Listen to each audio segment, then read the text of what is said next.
Hey everybody, and welcome to Fed News, your fake wrestling news. Now this is a restart. This is basically the way we're going to be going forward with this. So I'm going to, at the pay-per-views or special events, use pictures and whatnot. I'm still going to do weekly shows, but I'm only going to keep two brands, and that's going to be the Ultimate brand of 50 wrestlers chosen and the AEW roster. And the AEW one will not be every week. The, I guess, Ultimate Wrestling Association, I guess it's UWS, trying to choose something that doesn't exist in real life, but that's all I can kind of come up with right now. So that's going to be the one that you'll see on a weekly basis. AEW will be sprinkled in there, and occasionally indie events like World War III or some random tournament or something like that with other Ultimates will be sprinkled in there as well. But let's get started. So started off with a bang with the Battle Bowl. Now, if you're unfamiliar with the Battle Bowl, it would take place way back in the early days of WCW. But the premise was you have 40 men, you have 10 tag matches. The winners of that would go on to a Battle Bowl 2-ring elimination kind of style match. Mine's a little different. And here's what the match card was. You had 22 tag team matches.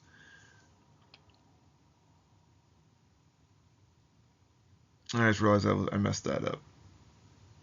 You had 22 men advancing from, so you had 11 tag team matches, excuse me, you had 11 tag team matches, and you had one 6-man tag team match, and that would lead to 25 people in the main event of the Battle Bowl match. So that was a typo on my part. So here are the winners. You had Brian Pillman and Hawk of LOD. These were drawn at random, by the way, so these are not established tag teams, which is why you'd see Marty Jannetty and Animal advance, Doink the Clown and Heath Slater would advance, Jesse Gemini and John Morrison would advance, William Regal and Brian Knobbs, Darren Young and Jerry Lynn, Chris Jericho and Robert Gibson, Jimmy Uso and Dennis Condrey, Randy Rose and Braun Breaker, Jerry Saggs, X-Pac, A-Train and Yokozuna, and then Cody Rhodes, Nathan Jones, and Bob Backlund would all advance to that Battle Bowl. They would defeat these people here. You have Jake Gemini and Justin Gabriel, Owen Hart and The Fiend. You'd have Titus and Johnny Gargano, Roddy Piper, Simon Dean, Cesaro, Chris Candido, Shinsuke Nakamura, Jey Uso, Carl Anderson, Batista, Sylvan and Giant Gonzalez, Simon Diamond, Macho Man, Larry Zbyszko, Reggie, Don Morocco, Norman Smiley, Spike Dudley, and Ricky Morton and Luke Gallows would not be advancing into the finals. Now, the match would take place. Here are the 25 participants in the one ring. Once you were dumped out of the ring, you go to ring 2. If you're dumped into ring 2 and then dumped from that ring, you are eliminated from the contest entirely. I won't go through page, but as you can see, it started out with a giant brawl here. Everybody entering. Of course, some people, Braun Breaker would be the first one thrown into the secondary ring, where he would stay for a while. Of course, coming up, some eliminations would be William Regal would be found dumped out pretty quickly. Robert Gibson, Randy Rose dumped out by Yoko. Yoko kind of clearing house. However, Jimmy Uso would get eliminated by Braun Breaker. Braun Breaker, though, would be made his end with A-Train and Yokozuna teamed up on him. The match would still stay pretty fierce over in the corner.